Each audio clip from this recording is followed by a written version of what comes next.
Hey guys, it's Mickey from SS Southern Life. Today I am starting my Thanksgiving series of sides to make for Thanksgiving. Today we are making mac and cheese. So stay tuned and I'll show you what you need and how to make it. Okay guys, so the things that you're gonna need is some butter, and get good high quality butter. Don't do margarine. This is Thanksgiving. We're not doing any of that stuff. So you need butter, cream cheese. I usually stick with 3 cheeses. Today I have Monterey Jack, triple cheddar, and this is sharp cheddar. Now I am lazy and I do not want to grate all this cheese today. So I got already shredded. I usually don't. You're going to need some whole milk, flour.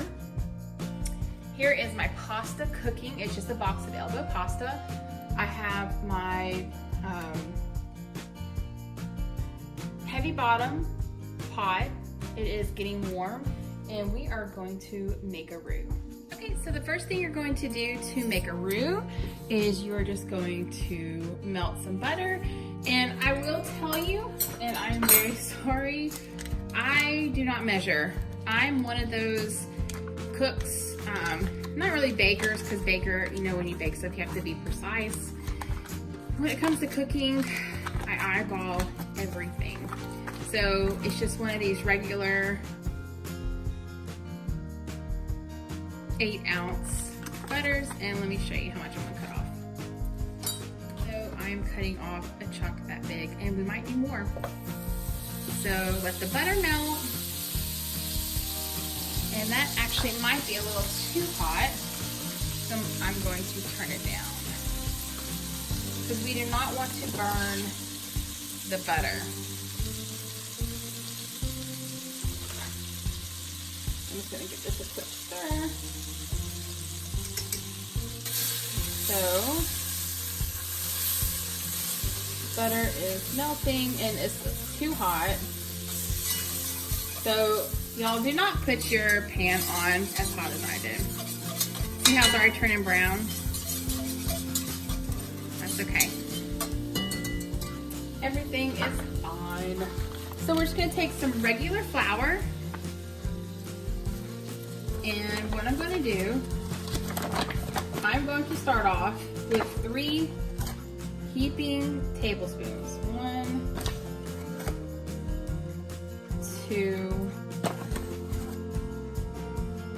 3. Now you want to go ahead and take your wire whisk and you want to just mix that in really good. We're not making a dark roux. If I was making a gumbo, we would cook it for longer. We are making a white roux.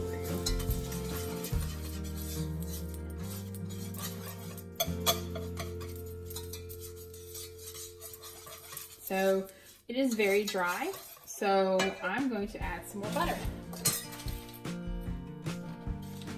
Just a tiny bit more, so just that much. And then I'm just gonna mix it in.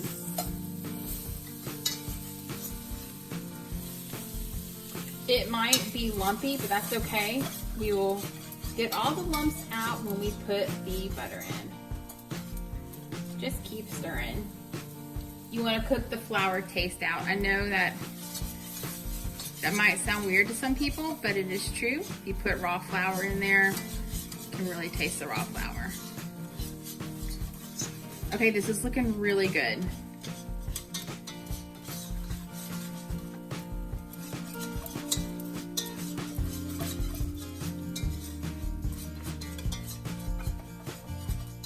Okay, just gonna leave that just for a second, and I'm gonna get the milk ready. And it is good to have everything already measured, well, if you're measuring, or prepared. For y'all, I measured out 2 cups of milk, and we're gonna see how that does. So just 2 cups of whole milk, and you wanna whisk while you add the milk.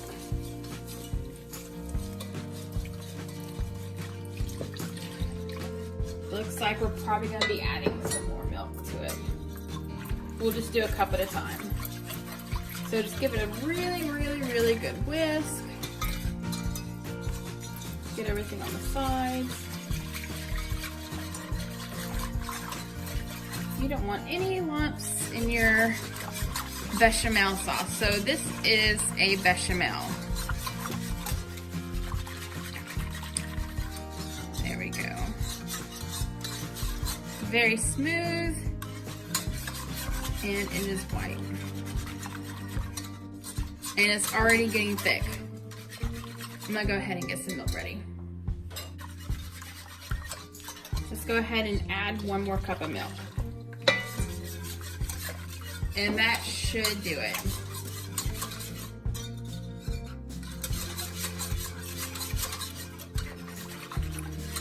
And I'm just gonna let this come to a slight boil. It's the time to add your pepper. I like a lot of black pepper in mine. A lot of people don't though, so I'm not putting as much as I normally do. And you're gonna need to season this very well. So we're gonna do 2 pinches, which is that much, of salt, and then we'll taste it later for more seasoning. And just give it a whisk. And see, it is getting thick.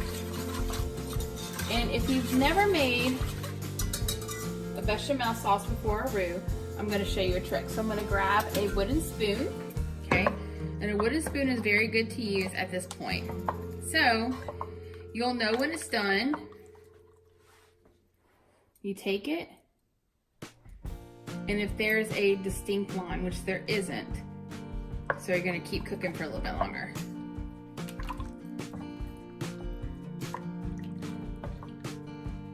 Make sure you stir it pretty often. You don't want anything to burn down at the bottom. Go ahead and have your casserole dish ready and prepared.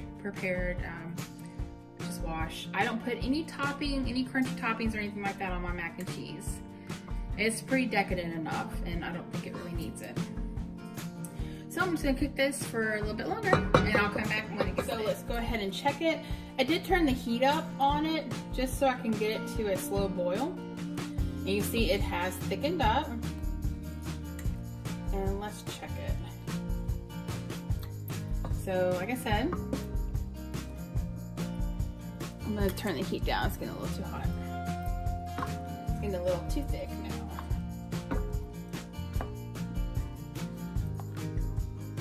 Okay, this is done. I'm actually going to take it off the heat, or turn it off, and you can see it makes a distinct line. It is done.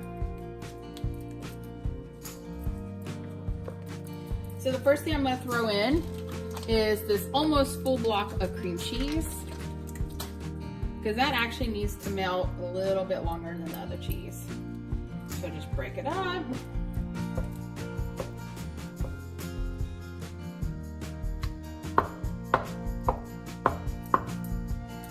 And then just melt all that cream cheese down.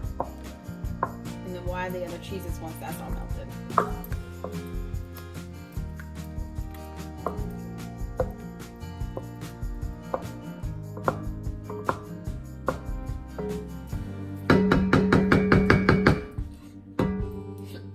I'm gonna switch back to my whisk so we can get that in there better. Mash it up better.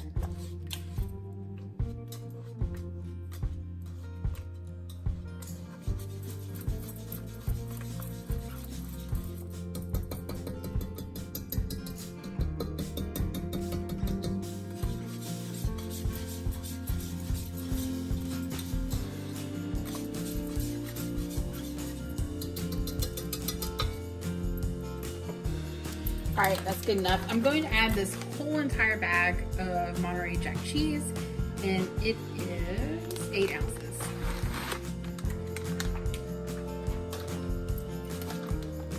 We're gonna use this triple cheese. Again, it's 8 ounces. I actually might not even have to use the cheddar cheese, or the sharp cheddar, but we'll see. So remember, this is turned off. it's not cooking anymore, but it's still really hot and it still will melt the cheese. I might actually just add a little bit of sharp cheese just for color, because I have added a lot of white cheese. Ooh. Oh, it smells so good. So I'm gonna add half the bag of sharp, and then we'll see what it looks like and how thick it is.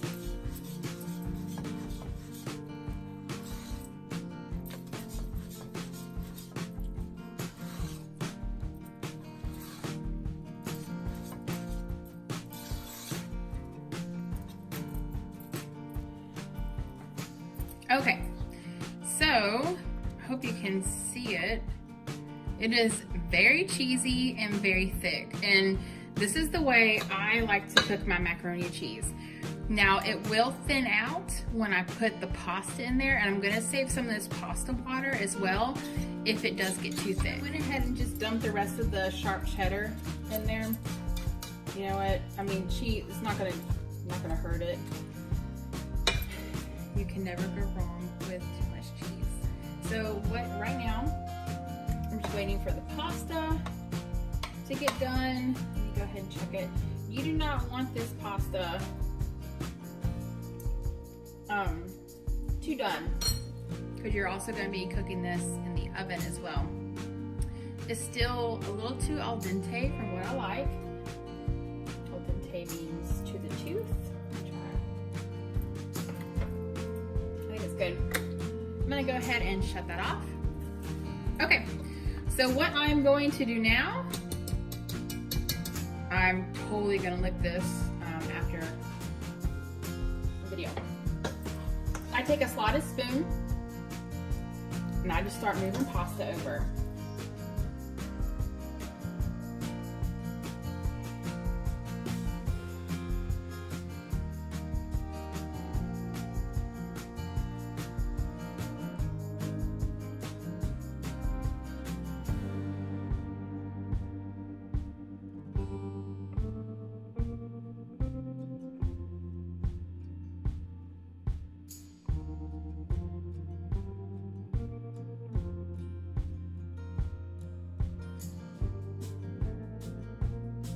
You're gonna take that same wooden spoon and just start mixing it in.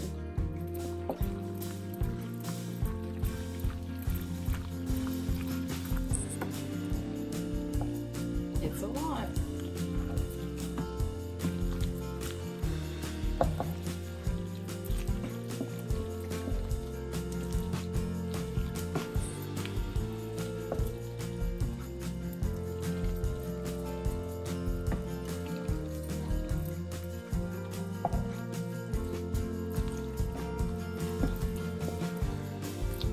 Okay, it is all mixed in. And first, I'm actually going to make a little dish for Wes and I, because we're gonna have it with dinner tonight. So I'm just gonna put a couple scoops in here for us. There. I have my serving dish right here.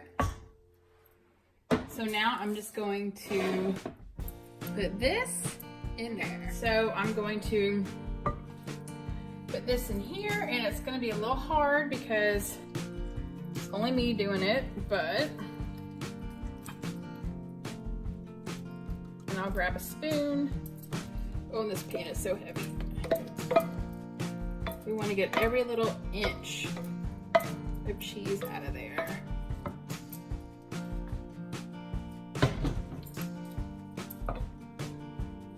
There we go.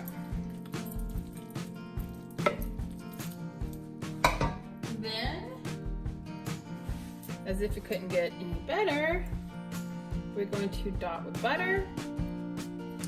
Okay, and here is the finished product. Here is the mac and cheese. Now, what you would do if you're serving it, if it's Thanksgiving morning and you're making this, go ahead and put this in the oven, put it in for 350 degrees for about 30 minutes. Check it. If the top is nice and golden and crunchy like you like, go ahead and take it out. If you want it a lot crunchier, leave it in for about 50 or 40 to 50 minutes and just check it. This is super, super good. It's gonna go fast. And next year, they're going to ask you to bring it or make it again, and they're gonna ask you to double it. I really hope that y'all enjoy this video, and I really, really hope you give this mac and cheese a try. It's really, really good, and it's really cheesy. Everyone is going to like it. And I hope that you enjoyed this new series that I'm doing for Thanksgiving. And I hope that it gives you some ideas, some inspiration, or even some recipes on what you can make this year for your friends and family. Thanks for watching. Bye.